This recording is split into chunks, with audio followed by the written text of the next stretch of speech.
Hello guys, napulot ko lang sa sa tabing baybayin. Mapula yung napulot kong tilang. Apriso ka.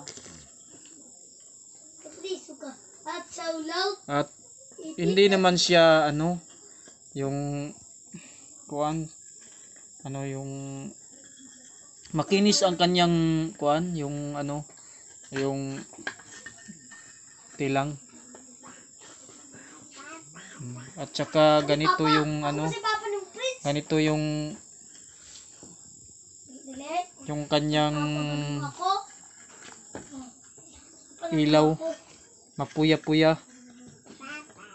Paki-comment lang mga guys kung perlas ba to o hindi.